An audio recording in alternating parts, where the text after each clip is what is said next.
I have lived in a very nice part of conservative Oregon State for 5 years. I always avoided other parents when picking up my kids from the school bus. But there was one mom that was like the leader. I even heard her say once, "Yeah, I'm the neighborhood mom." She drove her husband's huge truck and thought she was the shit revving it up and down the street.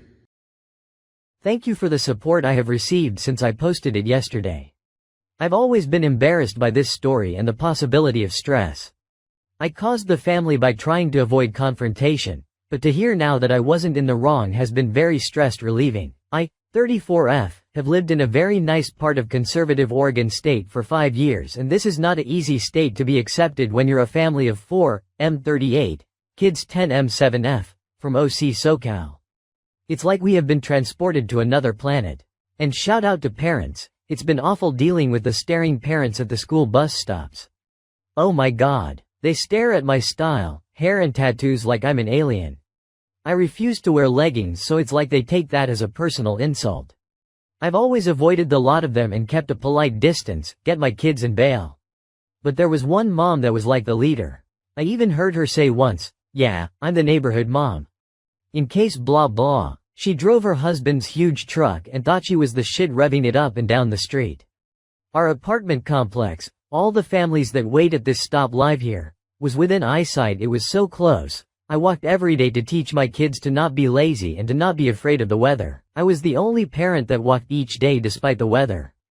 On one particular day there was snow on the ground. She and one of the other creeper moms were sitting in the truck with the windows down, so I actually stopped and said, "Hey, do you mind not parking on the sidewalk?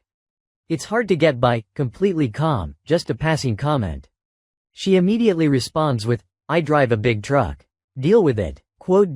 I was not expecting that reaction at all. Her friend was closest to me on the passenger side, frantically trying to roll up the windows, but at the last couple inches I come out of shock and say, "Then learn how to drive it, then walk away." The next day I walk up the sidewalk and there she is in the rain now blocking the sidewalk. I call the non-emergency police line and they said they will keep an eye on the corner for afternoon drop-off. When the afternoon comes there is a black Tesla sitting there with gray lettering that says, "Police." Truck bitch pulls up on the sidewalk not seeing him. She's bumping 2000s techno and has kids jumping around. He walks over and talks to her and leaves. I then get a call from the officer to offer some comfort, I guess. He gave her a ticket for driving with kids not in their seatbelts and gave her a warning for parking on the sidewalk, forcing people to go around her into the street on the icy ground. He told me to call him again if she keeps doing it and to stay away from her. She's an angry person. I don't see her till the next week. Guess where she parks? I call the officer's direct hash he had given and he comes within minutes pulling right along her truck. All the parents are staring. But I do notice that the friend that had been in the truck is now staring at me. I stared straight at the street ahead of me, praying for the bus to appear because I was trying not to laugh. I have always left these women alone, kept my distance. It's been a couple years now. One of their sons even went up to my son and told him, "Did you know your mom is a bad person?"